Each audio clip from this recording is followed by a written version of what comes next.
영혼을 성장시키는 책 소개방 영성책방입니다. 오늘은 목사님 목장이 뭐예요? 낭독 세 번째입니다. 54페이지부터 읽겠습니다. 05. 한 목자의 고민. 사도행전 20장 17절.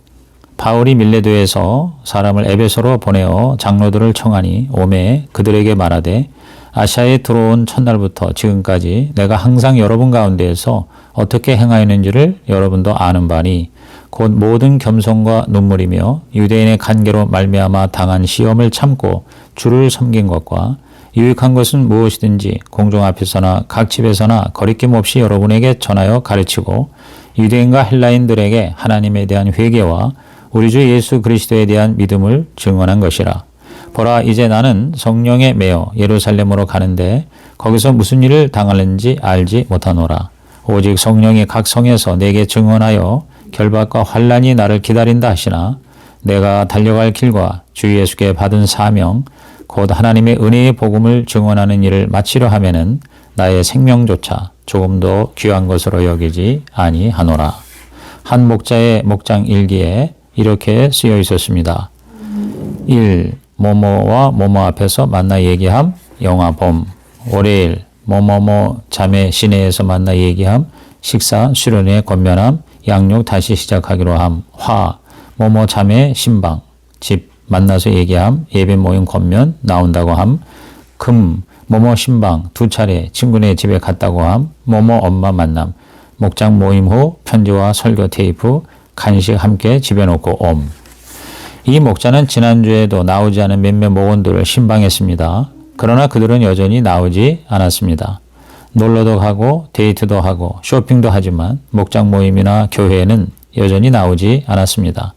그러면서도 만날 때는 가겠다고 말하고 기다리면 역시 오지 않았습니다. 벌써 몇 주째 이 목자의 목장 일기에는 이와 비슷한 내용들이 쓰여 있었습니다. 지난주일 목자 모임 때 이 목자는 끝내 울음을 터뜨렸습니다. 이 모든 것의 원인이 자신에게 있다고 생각했기 때문인 것 같았습니다. 무능한 자신이 목자를 맡아서 목원들이 이 모양이 되었고 하나님 앞에 교회 앞에 성도들 앞에 이런 모습을 보여주었다고 자책하는 것 같았습니다. 주변에 있는 다른 목자들이 위로하는 것을 떨어져서 지켜보면서 마음이 무척 아팠습니다. 그래도 그 목자만큼 열심히 하는 사람들도 많지 않기 때문입니다. 가끔 목원 소식을 물어볼 때마다 고개를 푹 숙이면서 바쁘대요, 어디 갔대요, 다음에 온대요 대답하는 목자가 참 안쓰럽게 보였습니다. 그러면서 한편으로는 분노가 일었습니다. 도대체 누가 저렇게 저 목자를 힘들게 하는 거야. 더구나 이 목자는 직장도 없는 상태에서 멀리서 전주까지 나와야 하는 목자입니다. 그러면서도 목원들 만날 약속하고 만나면 근황 보내지 않고 식사 대접하고 기도 시간마다 목원의 이름을 불러가며 애타게 기도하고 목원들이 잘 안 나오는 것이 자기 죄인 양 회개하는 모습을 보고 있자면 안타깝다 못해 화가 납니다. 지난 금요일 목장 일기의 내용이 자꾸 마음에 걸립니다. 신방 두 차례, 뭐뭐 엄마 만남, 목장 모임 후 편지와 설교 테이프, 간식 함께 집에 놓고 옴. 돈도 없어서 자기도 용돈 타다 쓰는 목자가 말이죠. 더구나 몸도 건강하지 않은 목자가 말이죠. 그런데 이해할 수 없는 것은 목원의 반응입니다. 하루에 2번이나 찾아가고 그 전까지 합하면 몇 번씩 목자가 왔다 갔다는 것을 알면서도 전화 한 번 안 하는 것입니다. 이럴 수 있습니까? 게다가 이 목자가 사랑한다 보고 싶다는 편지를 써서 남겨놓고 주일 예배 빠졌으니까 목사님 설교 못 들었으리라 생각하고 설교 테이프 사서 전해주고 그것도 모자라 좋아하는 과자 사서 간식이라고 넣어주고 왔습니다. 그러면서 혹시나 이번 주일에는 오겠지 주일에 가슴 졸이며 기다렸는데 예배 시간이 다 돼도 안 오고 10분, 20분, 11시 30분이 되어도 오지 않습니다. 목원이 올까 혹시나 하면서 예배드리는 목자의 마음은 말로 할 수가 없습니다. 바늘방석에 앉아있는 것 같습니다. 그런데 나중에 알아보니 그날 그 목원은 친구들과 함께 어디에 놀러 갔다고 합니다. 벌써 몇 주째 이런 생활이 반복되고 있습니다. 전화해도 핸드폰을 해도 연락이 안 됩니다. 메일을 보내도 안 만나줍니다. 몇 주째 몇 번씩 헛걸음질 하면서 집에 찾아가서 어쩌다 만나면 다음 주에는 꼭 나갈 테니 걱정하지 말라 하고 기쁜 마음으로 돌아와 주의를 기다리면 여전히 나오지 않고 차라리 나온다는 말이나 말든지 이 목자의 속타는 마음을 누가 알겠습니까? 이 목자는 무슨 죄를 지었습니까? 무슨 상처를 주었습니까? 뭐 아쉬운 것이 있습니까? 말 못할 약점이라도 잡혔습니까? 이 목자와 만나서 얘기해보지 않았지만 말하지 않아도 그 안에서 어떤 생각들이 오고 가는지 짐작이 갑니다. 대충 이런 생각들일 것입니다. 나는 왜 이렇게 무능한 목자인가? 나는 왜 그렇게 리더십도 없는가? 나는 왜 이렇게 목원들을 잘 돌보지 못할까? 목자 되지 말아야 할 사람이 목자 되어서 하나님도 목사님도 교회도 목원들도 힘들게 하는 거 아닌가? 내가 아니고 다른 사람이 이 목장을 맡았으면 훨씬 잘할 텐데 나 때문에 안 되는 것이 아닌가? 비교의식과 열등감이 있습니다. 나는 아직도 자신이 없다. 앞으로 어떻게 목자의 삶을 지속해야 할지 두렵다. 지금이라도 당장 할 수만 있으면 그만두고 싶다. 이런 생각이 들면 갈 곳이 없습니다. 쥐구멍이라도 들어가고 싶고 자신이 그렇게 초라해 보일 수 없습니다. 어디론가 도망가고 싶습니다. 교회를 옮기고 싶은 생각도 듭니다. 이 교회에 있는 동안은 목자 안 할 수 없으니 차라리 교회를 옮겨버릴까 하는 생각도 수없이 했을 것입니다. 무엇보다 힘든 것은 자신을 용납할 수 없다는 것입니다. 내가 이 정도밖에 안 되는가? 나는 이 정도도 못하는 사람인가? 저는 이런 상황을 생각해 보면서 처음에 참을 수 없는 분노가 치밀었습니다. 마음속에 어떤 결심이 생겼습니다. 이런 목원들은 가만히 놔두면 안 된다. 목자 목원을 떠나서 인간이 덜 된 사람이다. 교인 하나 잃더라도 이런 것은 바로잡아줘야 한다 하는 생각이 들었습니다. 사람이라면 좋든 싫든 반응이 있어야 하고 3번 연락하면 1번 응답이라도 해줘야 하는데 기본이 안 된 사람이라는 생각이 들었습니다. 나쁜 거 시키는 것도 아닙니다. 그 사람 잘 되라고 이 영혼 잘 되라고 그렇게 수고하고 애쓰는데 반응이 없습니다. 이렇게 한다고 해서 목자에게 돈이 생깁니까? 밥이 나옵니까? 명예가 올라갑니까? 아무것도 없습니다. 그냥 수고하고 섬기는 것입니다. 그 사람 잘 되면 제일 좋아할 사람도 목자입니다. 자기에게 돌아오는 거 하나 없는데도 목원들이 신앙생활 잘하고 하나님께 복받는 거 보면 그렇게 기분이 좋고 자랑하고 싶어 합니다. 이것이 목자들의 보상이요 기쁨입니다. 목자들이 목원들을 위해 얼마나 기도하는지 알면 놀랄 것입니다. 대부분의 목자들의 기도는 목원들을 위한 기도입니다. 자기들은 기도할 것이 없어서 그렇습니까? 아닙니다. 목숨 걸고 기도해야 할 제목들이 있습니다. 그렇지만 목원들의 기도가 먼저요, 더 중요합니다. 왜요? 내가 기도하지 않아서 목원들이 시험에 들거나 침체에 빠지면 안 된다는 것을 알기 때문입니다. 내 기도가 목원들을 사단의 공격에서 지켜준다는 것을 알기 때문입니다. 그런데요, 참 속썩이는 목원들이 있어요. 얼마나 버티고 거만하고 자기 중심적인지 말할 수 없는 사람들이 있습니다. 어쩌다 목장 모임에 한번 와주면 큰일이나 한 것처럼 합니다. 이제 나와줬으니 한 달간은 괴롭히지 말라는 투로 반응하는 사람도 있습니다. 지금 누구를 위해서 하는 것입니까?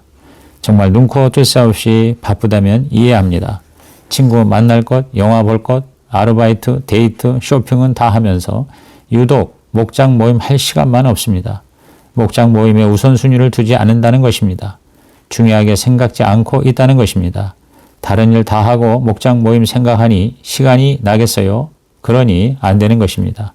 바빠요. 약속 있어요. 피곤해서 쉬었어요. 시골집에 내려왔어요. 레포트가 밀렸어요. 우리가 수없이 듣는 얘기들입니다.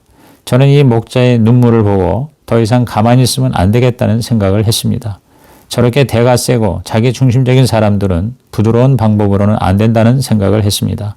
제가 직접 나서서 손을 봐야겠다는 생각이 들었습니다. 적어도 저 목자가 다시는 목원 때문에 눈물 흘리는 모습은 없어야 되겠다는 강한 사명감을 느꼈습니다. 이것이 목사가 할 일이라는 소명의식이 생겼습니다. 그러니까 기도가 달라지더라고요. 월요일 새벽에 나와서 기도하는데 용서와 긍휼을 구하는 기도는 다 없어지고 대뜸 이렇게 기도하게 되더라고요. 하나님, 아무개 손 좀 보셔야겠습니다. 어떻게 해도 안 되는데 우리가 더 이상 해볼 수 없습니다. 하나님 손에 맡깁니다. 이제 하나님이 직접 나서서 손 좀 봐주십시오. 하나님이 하셔야지 우리가 어떻게 하겠습니까? 아무개 때문에 힘들어서 못 해먹겠습니다. 목자가 우는 것 더 이상 못 보겠습니다. 가만히 계시지 마시고 뭔가를 보여주십시오. 이런 식의 기도가 막 터져 나오고 있었습니다. 그렇게 기도하면서 이런 생각이 들었습니다. 이번 주 중에 내가 한번 만나리라. 만나서 결판을 내고야 말리라. 최악의 경우 교회를 옮기더라도 그냥 둘 수는 없다. 그 영혼을 위해서도 가만히 있으면 안 되겠다. 속썩이는 목원들 이번 기회에 일제히 정리해서 구조조정을 확실히 해야겠다는 생각이 들었습니다.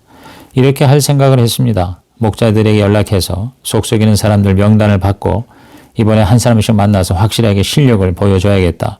목자가 너무 안 되어 보였기 때문이었습니다. 그런데 기도하는 중에 하나님 말씀이 몇 가지 떠올랐습니다. 마태복음 5장이 먼저 떠올랐습니다. 3절에서 12절에 나오는 팔복 시리즈 말씀입니다. 거기다 11절, 12절을 추가했으니 구복 시리즈 말씀입니다. 그 말씀을 가만히 생각해 보는데 저의 관점이 잘못되었다는 것을 알았습니다.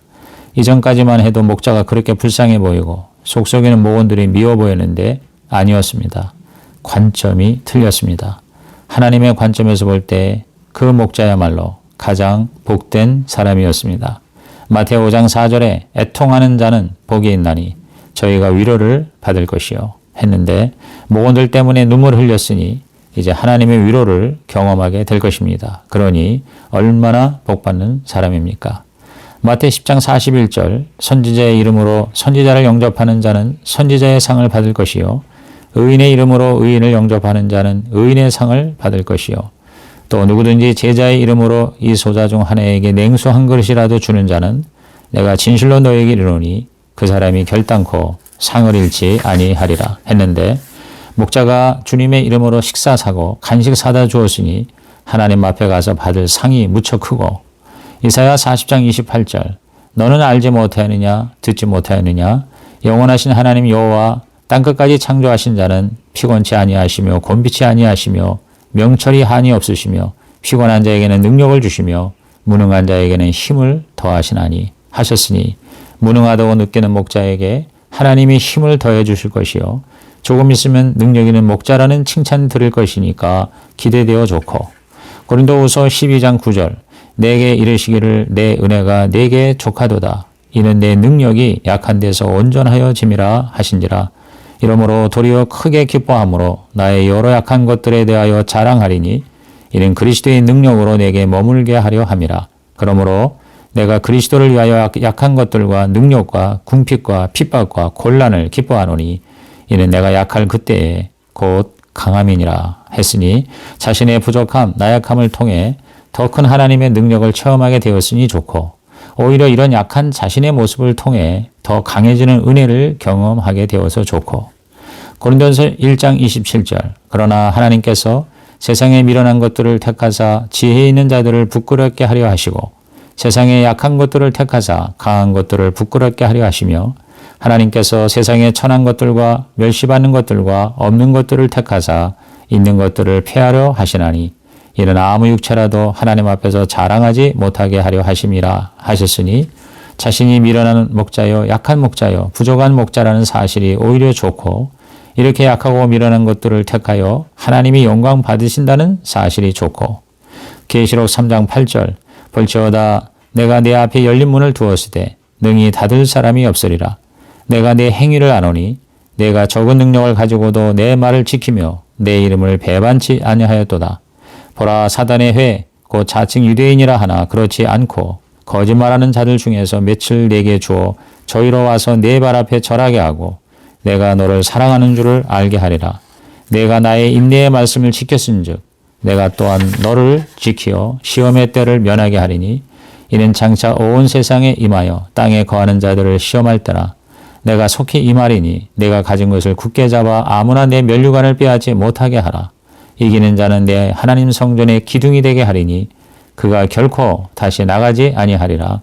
내가 하나님의 이름과 하나님의 성 곧 하늘에서 내 하나님께로부터 내려오는 새 예루살렘의 이름과 나의 새 이름을 그의 위에 기록하리라 하셨으니 하나님께서 이 목자를 사랑하신다는 것을 공개적으로 보여줄 날이 가까웠음을 생각할 때 좋고 하나님께서 주신다고 약속하신 면류관이 있어서 좋고 하나님 성전의 기둥이 되게 한다는 말씀이 있어서 좋고 그 기둥에 하나님의 이름, 새 예루살렘의 이름, 예수님의 이름을 써주신다는 사실이 좋고 너무나 좋은 것이 많이 있었습니다. 오히려 어떻게 보면 목장 모임이 잘 안 된 것이 축복입니다. 이렇게 안 되니까 눈물도 흘리고 겸손해지기도 하고 하나님의 위로도 체험하고 약할 때 강하게 해주시는 능력도 체험하는 것입니다. 만약 처음부터 모든 것이 다 잘 되었다면 이런 복을 받을 수 있을까요? 아닙니다. 처음부터 잘 되었다면 이런 많은 복을 누릴 수가 없었을 것입니다. 그러고 보니 그 목자만큼 복을 많이 받은 사람이 없습니다. 가장 장래가 기대되는 사람입니다. 그러니 제가 어떻게 이 많은 복을 받게 되는 목자를 보면서 화를 낼 수가 있겠습니까? 그 목자는 복받은 목자입니다. 말로만 그런 것이 아니라 실제 그렇습니다. 하나님께서 하나님을 위해 한 영혼을 위해 흘린 눈물을 절대 외면치 않으시고 가장 귀한 것들로 채워주실 것이기 때문이요. 누구보다도 예수님의 마음을 가장 많이 담고 경험하고 체험했기 때문입니다. 목원을 위한 목자의 고민은 괴로움이나 절망이 아니라 축복이었습니다. 가장 아름다운 사랑의 행위였습니다. 하나님이 가장 기뻐하시는 거룩한 일이었습니다. 그리고 이 일은 우리만 당하는 일이 아니었습니다. 모든 영적 지도자의 삶을 사는 사람들이 겪는 일이었습니다. 특별한 일이 아니라 자연스러운 일이라는 것입니다. 우리보다 먼저 목자된 바울의 고백이 사도행전 18절에서 20절까지에 고스란히 담겨져 있습니다. 저희에게 말하되 아시아에서 들어온 첫날부터 지금까지 내가 항상 너희 가운데에서 어떻게 행한 것을 너희도 아는 바니 곧 모든 겸손과 눈물이며 유대인의 관계를 인하여 당한 시험을 참고 주를 섬긴 것과 유익한 것은 무엇이든지 공중 앞에서나 각 집에서나 꺼림이 없이 너희에게 전하여 가르치고 유대인과 헬라인들에게 하나님께 대한 회개와 우리 주 예수 그리스도에 대한 믿음을 증거한 것이라. 바울도 영혼 때문에 수많은 눈물을 흘렸습니다. 많은 시험을 당했습니다. 열심히 가르쳤습니다. 많은 것을 참아야 했습니다. 첫날부터 떠난 날까지 쉴 날이 없었고 마음 편한 날이 없었습니다. 그런 가운데서도 복음을 전하고 말씀을 가르치고 사람을 세우는 일을 해야만 했습니다. 그러면서도 자기가 떠난 후에 이 사람들을 유혹하는 흉악한 일이 때가 와서 각 사람들의 영혼을 망쳐놓을까 걱정해야만 했습니다. 떠난다고 편하지도 않았습니다. 바울의 삶은 불행했는가요? 그는 비참한 삶을 살았을까요? 아닙니다. 가장 멋지고 위대한 삶을 살았습니다. 바울이 양육한 영혼들이 그 증거였습니다. 너무나 많은 사람들이 바울을 통해 예수님을 만났습니다. 삶의 의미와 목적을 발견했습니다. 인생이 새로워졌습니다. 그리스도를 위해 바울을 위해 목숨이라도 내놓을 수 있는 사람들이 있었습니다. 그들이 후에 여러 교회를 세우고 다른 교회의 기둥들이 되었습니다. 바울은 사람을 남긴 것입니다. 목자로서 많은 영혼들을 돌보고 양육하면서 수없는 사람들을 세운 것입니다. 이것이 가장 위대한 일이요 상급이요 재산인 것입니다. 목자의 고민은 세상적이거나 정욕적이거나 육신의 만족을 위한 고민이 아닙니다. 한 영혼을 위한 고민입니다. 그런 고민이 있기에 무릎 꿇게 되고 한 영혼이 성장하게 되고 영혼의 열매를 거둘 수가 있었던 것입니다. 혹시 자신이 목자로서 부족하다거나 자질이 안 된다거나 나 때문에 우리 목장이 죽고 목원들이 침체에 빠진다고 생각하시는 분들이 있습니까? 여러분의 고민은 지극히 정상적인 고민입니다. 복된 고민입니다. 위대한 목자들도 이런 고민들을 했기 때문입니다. 그리고 때가 되면 가장 아름다운 열매로 나타날 것입니다. 그날까지 오직 믿음으로 이 길을 가시기 바랍니다. 06. 배려를 헤아릴 줄 아는 사람이 됩시다. 고린도전서 9장 1절 내가 자유인이 아니냐 사도가 아니냐 예수 우리 주를 보지 못하였느냐 주 안에서 행한 나의 일이 너희가 아니냐 다른 사람들에게는 내가 사도가 아닐지라도 너희에게는 사도이니 나의 사도됨을 주 안에서 인친 것이 너희라. 나를 비판하는 자들에게 변명할 것이 이것이니 우리가 먹고 마실 권리가 없겠느냐 우리가 다른 사도들과 주의 형제들과 게바와 같이 믿음에 참여된 아내를 데리고 다닐 권리가 없겠느냐 어찌 나와 바나바만 일하지 아니할 권리가 없겠느냐 누가 자기 비용으로 군 복무를 하겠느냐 누가 포도를 심고 그 열매를 먹지 않겠느냐 누가 양떼를 기르고 그 양떼의 젖을 먹지 않겠느냐 내가 사람의 예대로 이것을 말하느냐 율법도 이것을 말하지 아니하느냐 모세의 율법에 곡식을 밟아 떠는 소에게 망을 씌우지 말라 기록하였으니 하나님께서 어찌 소들을 위하여 염려하심이냐. 오로지 우리를 위하여 말씀하심이 아니냐. 과연 우리를 위하여 기록된 것이니 밭 가는 자는 소망을 가지고 갈며 곡식 떠는 자는 함께 얻을 소망을 가지고 떠는 것이라. 우리가 너희에게 신령한 것을 뿌렸은즉 너희의 육적인 것을 거두기로 과하다 하겠느냐. 다른 이들도 너희에게 이런 권리를 가졌거든 하물며 우리일까 보냐. 그러나 우리가 이 권리를 쓰지 아니하고 범사에 참는 것은 그리스도의 복음에 아무 장애가 없게 하려 함이로다. 가끔 목사님들을 만나면 안타까운 얘기를 들을 때가 있습니다. 들어보면 목사님들은 배려한다고 했는데 성도들은 그것을 못 알아보고 오히려 그 배려로 오해받거나 비난받는 경우가 있습니다. 한 목사님 부부가 교회를 시작하면서 우리가 먼저 섬김의 본을 보이자 하여 교회 청소, 식사 준비, 설거지를 적극적으로 했습니다. 이렇게 하면 성도들이 보고 도전받아 교회 오면 저렇게 섬기는 것이구나. 우리도 저렇게 열심히 섬기자. 이럴 줄 알았는데 정반대의 현상이 일어났습니다. 교회는 원래 목사님이 섬기는 것 아니야? 이러면서 성도들은 손 놓고 봉사하려 하지 않습니다. 필요하면 당연히 목사님이 청소할 것이고 사모님이 밥하고 설거지할 거니까 우리는 그냥 섬김만 받으면 된다는 것입니다. 교회 건축할 때 어려운 경제 상황에서 목사님이 먼저 헌신의 본을 보인다고 월급 다 드리고 적금 깨고 집을 담보 대출받아 건축 원금을 했습니다. 성도들의 반응이 목사님 돈 많은가 봐. 숨겨둔 돈 있나 봐. 목사님이니까 저렇게 하지 우리는 못해. 교회가 우리 교회도 아니고 어차피 목사님이 목회하는 거니까 목사님이 헌금 안 하면 누가 하겠어? 우리 목사님은 부자인가 봐. 교회 재정이 어려워 목사님이 사례비도 못 받고 있어 가족들, 친척들이 대신 도와줬습니다. 친척들이 도와줘서 아이들 학원 보내고 중고차라도 타고 다녔습니다. 성도들이 미안한 마음 갖고 헌신하려 해야 하는데 오히려 정반대의 말을 합니다. 우리 목사님은 친척들이 부자여서 그분들이 도와줘. 우리가 부담 가질 필요 없어. 어렵네 하면서도 봐. 자녀들도 학원 다 보내고 생활에 지장이 없잖아. 이런 사례들을 많이 듣습니다. 들어보면 배려하는 측과 받아들이는 측이 전혀 다른 해석을 함으로 오히려 배려가 비난이 되어버린 경우입니다. 목장에서도 가끔 이런 비슷한 경우가 있을 것입니다. 예를 들면 목자 목녀는 섬기는 사람 아닙니까? 그러니까 이것 해주세요. 저것 해주세요. 태우러 와주세요. 태워다 주세요. 이러면서 섬김을 당당하게 요구하는 사람이 있습니다. 이것은 해석을 잘못한 것입니다. 섬김을 보여줬으면 도전받아서 저렇게 섬기는구나 하고 본인도 섬기고 희생하려 해야지 그것을 권리처럼 사용하면 이것은 한참 잘못된 것입니다. 배려가 권리가 되어버린 것입니다. 사람은 섬기면서 자라고 베풀면서 성장하는데 섬김만 받고 주는 것보다 받는 것만 좋아해서는 몇 년을 믿어도 자라지 않습니다.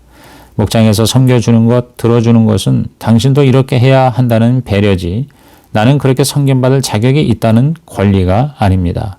목장에서 제일 힘든 사람들이 누구입니까? 배려를 자기 권리로 해석하는 사람들입니다. 전형적인 어린아이의 특징입니다. 제가 보기엔 목장에 와서 3개월 지났으면 더 이상 섬김받을 대상이 아닙니다. 이젠 남 섬기는데 참여해야 합니다. 목자 목녀와 함께 섬김에 동역해야 할 사람입니다. 이런 사람에게는 섬겨주기보다 섬김에 참여하게 해야 합니다. 공부도 마찬가지입니다. 언제 공부가 내 실력이 됩니까? 배우기만 할 때가 아니고 남에게 가르쳐줄 때 진짜 내 실력이 됩니다. 섬김도 받을 때보다 섬겨줄 때 영성이 자랍니다. 본문에 보면 바울 사도도 같은 상황에 처해 있었습니다. 바울 사도가 고린도에 처음 와서 1년 반 동안 머무르며 전도해서 세운 고린도 교회와 바울은 정말 특별한 관계였습니다. 고린도 교회 성도들 중 바울의 영향을 받지 않은 사람들이 별로 없을 것입니다. 그런데 시간이 지나고 사람들이 늘어나면서 바울 사도에 대해 여러 가지 오해와 불평이 생기게 되었습니다. 바울이 고린도 교회를 생각해서 여러 가지를 배려해 주었는데 이 배려가 오히려 비난이 되어 바울은 주님의 사도가 아니다. 자칭 사도지 사실은 사도라 볼 수 없다 하는 말들이 생겼습니다. 고린도전서 9장 1절 내가 자유인이 아니냐 사도가 아니냐 예수 우리 주를 보지 못하였느냐 주 안에서 행한 나의 일이 너희가 아니냐 다른 사람들에게는 내가 사도가 아닐지라도 너희에게는 사도이니 나의 사도됨을 주 안에서 인친 것이 너희라. 예수님이 직접 부르시고 동행하고 부활하신 예수님을 만난 후 보냄받은 12명이 사도의 기준입니다. 바울은 부활하신 예수님이 직접 부르고 만나 주셨으며 이방인 전도를 위해 보냄받았습니다. 그러나 처음 12사도에는 들어가지 않았습니다. 그래서 비판자들은 이 기준을 가지고 바울은 사도가 아니라고 비난했습니다. 여기에 대한 바울의 변론이 1절, 2절이며 역설적으로 보면 이렇습니다. 나는 자유인이지만 사도다. 예수 우리 주를 봤다. 다메섹에서 부활하신 주님을 만났다. 하나님의 보내심을 받고 가서 사역한 열매가 바로 너희들이다. 그러니 보내심 받은 것이 증명된다. 나와 상관없는 다른 사람들이 내 사도권에 대해 도전하면 이해할 수 있지만 너희들은 그러면 안 된다. 내가 사도된 것을 확실하게 인정해 준 것이 바로 너희이기 때문이다. 사도가 아니라면 어떻게 여기까지 왔고 복음을 전했고 교회를 세우며 리더를 세웠겠느냐. 너희는 그런 말하면 안 된다. 그럼 왜 이런 비난들이 나왔을까요? 고린도 교회 문제 두 가지를 볼 수 있습니다. 하나는 리더십의 문제였습니다. 처음 고린도 교회를 세울 때 바울 사도가 수고를 거의 했고 브리스길라 아굴라 부부가 함께 했습니다. 그러다 후에 여러 리더들이 영향을 미쳤습니다. 바울, 아볼로, 게바, 예수님 이렇게 네 파로 나누어진 것을 보면 서로 자기의 리더만 인정하고 다른 리더는 인정하지 않으려 하다 보니 상대편 약점을 찾아내는 리더십의 문제인 것입니다. 다음으로 배려에 대한 오해였습니다. 바울은 자신이 분명한 사도라는 확신이 있었고 사도의 권리를 누릴 수 있으나 그것을 주장하지 않고 할 수 있으면 그 권리를 안 쓰려고 했습니다. 사도라 하면 너무 권위적으로 보일까 봐 배려했더니 정작 고린도 교인들은 이 배려를 이상하게 해석했습니다. 다른 사도들은 사도로서의 권리를 누리는데 바울은 그렇지 않은 것을 보니 사도가 아닌가 봐. 사도로서 확신이 없는가 봐. 사도가 아니니까 그러겠지. 좀 이상했어. 이렇게 해석해 버린 것입니다. 참 황당한 일입니다. 배려를 보지 못하는 사람들의 특징, 미숙함입니다. 고린도전서 9장 4절 우리가 먹고 마실 권리가 없겠느냐. 사도들은 온전히 복음 전파하는 일과 교회를 세우는 일만 합니다. 이 일하라고 부르심을 받았기에 다른 직업을 갖지 않았습니다. 그래서 교회가 먹고 마시고 생활하는 모든 것을 책임졌습니다. 이것은 당연한 권리입니다. 그런데 바울은 고린도 교회에 부담을 주지 않기 위하여 이 권리를 사용하지 않고 일하면서 사역을 했습니다. 그렇게 해야 하는 규정이 있는 것은 아니지만 배려하느라고 그렇게 한 것입니다. 그랬더니 사람들이 오해했습니다. 사도가 아니라서 그런 거야. 사도가 아닌데 권리를 요구하려니 찔려서 그런 거야. 우리 주변에서도 이와 비슷한 상황을 자주 봅니다. 오늘날 일부 목회자는 교회가 어렵고 생활이 어려우니 택시기사, 커피숍 등 투잡을 가지기도 합니다. 교회에 짐을 주지 않으려는 마음 때문입니다. 만약 이것을 보고 어떤 성도들이 우리 목사님 왜 다른 직업 없지? 목사님도 교회에 짐 지우지 말고 다른 직업을 갖고 자비량으로 하면 되잖아? 이렇게 말할 수 없습니다. 먹고 마시는 문제는 교회가 당연히 책임져야 할 일이기 때문입니다. 고린도전서 9장 5절 우리가 다른 사도들과 주의 형제들과 게바와 같이 믿음에 자매된 아내를 데리고 다닐 권리가 없겠느냐. 여기서 다른 사도들, 주님의 형제들은 야고보와 유다를 가리킵니다. 게바, 즉 베드로는 결혼하고 아내와 함께 다니면서 사역을 했습니다. 그런데 바울은 혼자서 하니까 왜 당신은 결혼 안 하고 혼자 사역하느냐? 결혼해서 같이 사역하라. 혼자 사역하는 것은 뭔가 문제가 있어서 그런 거 아닌가 하면서 비난했습니다. 바울도 당연히 이런 권리가 있으나 사용하지 않은 것일 뿐입니다. 고린도전서 9장 7절 누가 자기 비용으로 군 복무를 하겠느냐? 누가 포도를 심고 그 열매를 먹지 않겠느냐? 누가 양떼를 기르고 그 양떼의 젖을 먹지 않겠느냐? 사도가 다른 일을 하지 않고 복음 사역에만 집중할 권리는 정당한 것입니다. 사도라면서 왜 일하지 않느냐? 나가서 일해 스스로 생계를 책임져라. 이렇게 말할 수 없습니다. 이것의 정당성에 대해서 여러 가지 예를 들어 설명합니다. 군 복무할 때 나라에서 다 먹여주고 입혀주고 책임져 줍니다. 농부가 포도나무 심고 그 열매를 따먹는 것과 같습니다. 목자가 양떼 기르고 그 양떼의 젖을 먹는 것은 당연한 권리입니다. 사도가 복음에 집중하며 교회에서 주는 생활비로 생활하는 것은 자연스러운 것입니다. 이것은 세상에서도 이렇게 하는 것이기 때문입니다. 교회가 세상보다 못해서 되겠습니까? 고린도전서 9장 8절 내가 사람의 예대로 이것을 말하느냐 율법도 이것을 말하지 아니하느냐 모세의 율법에 곡식을 밟아 또는 소에게 망을 씌우지 말라 기록하였으니 하나님께서 어찌 소들을 위하여 염려하심이냐 오로지 우리를 위하여 말씀하심이 아니냐 과연 우리를 위하여 기록된 것이니 밭 가는 자는 소망을 가지고 갈며 곡식 떠는 자는 함께 얻을 소망을 가지고 떠는 것이라. 소가 밭에서 일할 때는 입에 망을 씌우지 말고 일하면서 배고프면 얼마든지 먹도록 했습니다.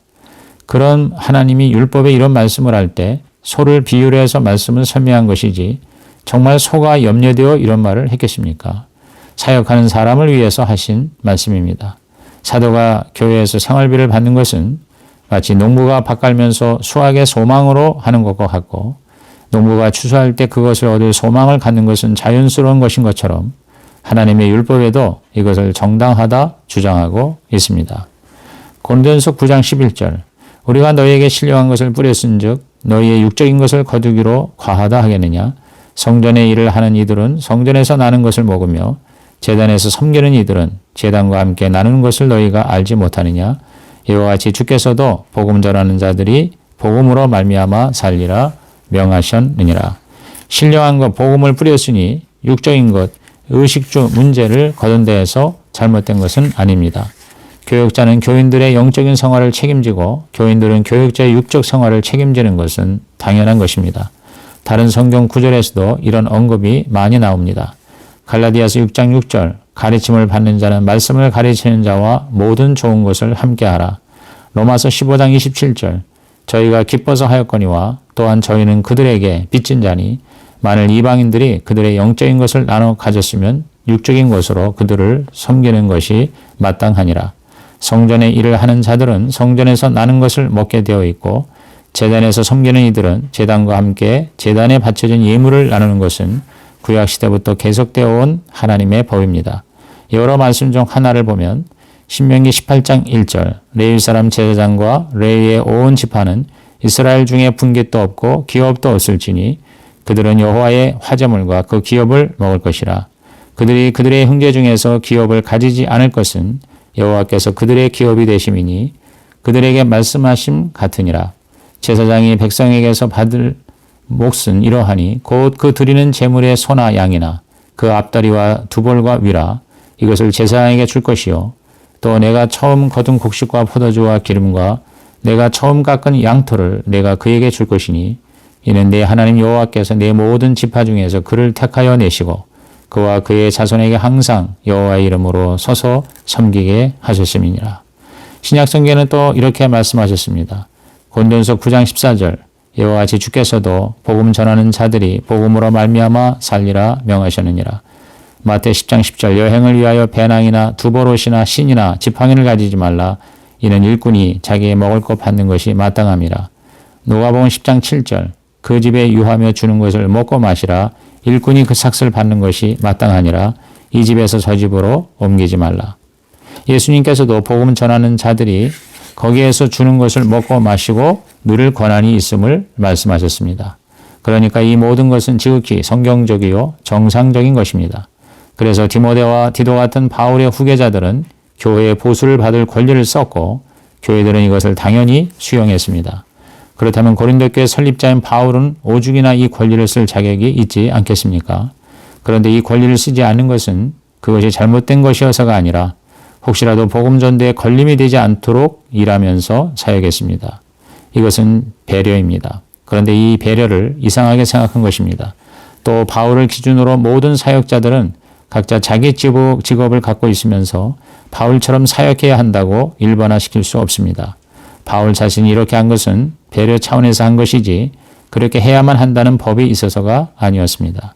이것을 가지고 꼬투리 잡으면 안 되는 것입니다. 그런데 고린도 교회는 이런 바울의 배려를 비난거리로 삼았습니다. 왜 그랬을까요? 고린도 교회 성도들의 진짜 문제는 성숙하지 못함이었습니다. 특히 바울을 물고 늘어지는 사람들은 어린아이 수준에 머물러 있기 때문에 그랬습니다. 옛날 보릿고개가 있던 시절 봄이 되면 하도 배고프고 먹을 것이 없어 나무 껍질 벗겨 먹고 들에 핀 풀 뽑아 먹던 시절 어쩌다 쌀을 구해서 밥을 해주면 아이들이 달려와 정신없이 먹습니다. 엄마는 아이들 주려고 안 먹습니다. 그러다 한 아이가 엄마는 왜 안 먹냐고 물으면 엄마는 오기 전에 배부르게 먹었다고 합니다.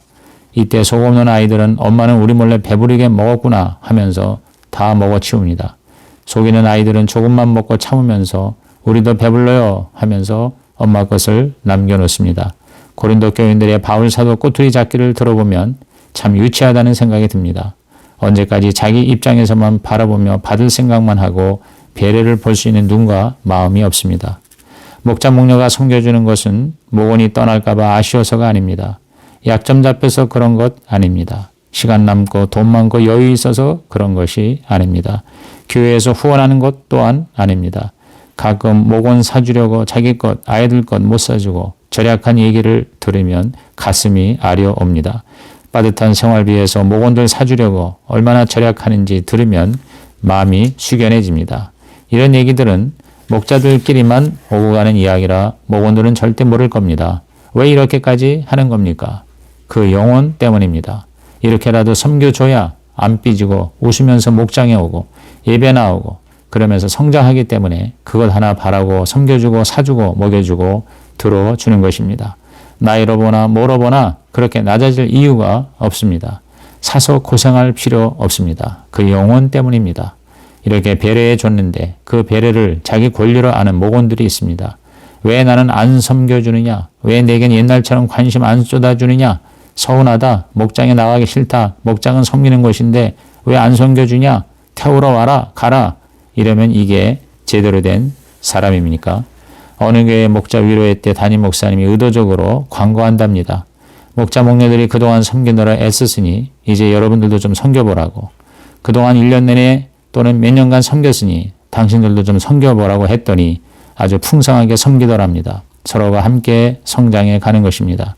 저는 이런 질문을 해보고 싶습니다. 목자 목녀 생일은 챙깁니까? 성탄절에 카드 선물은 챙깁니까? 혹시 목자 목녀 드리려고 내가 쓰고 싶고 사고 싶고 우리 자녀들 먹이고 싶은 것 참고 섬겨본 적 있습니까? 그들의 조건 없는 섬김에 진심으로 감사 표현한 적 있습니까? 목자 목녀가 어려움을 당했을 때 여러분은 어떻게 했습니까? 혹시 더 섬겨주지 않는다고 서운하고 섭섭하고 목장에 안 가고 싶고 카톡 나가버리고 전화 안 받고 교회 안 가고 그러지 않았습니까? 혹시 목자 목녀의 삶을 보면서 왜 그런 힘든 일을 하려 하느냐? 안 하면 되지 생각하지 않습니까?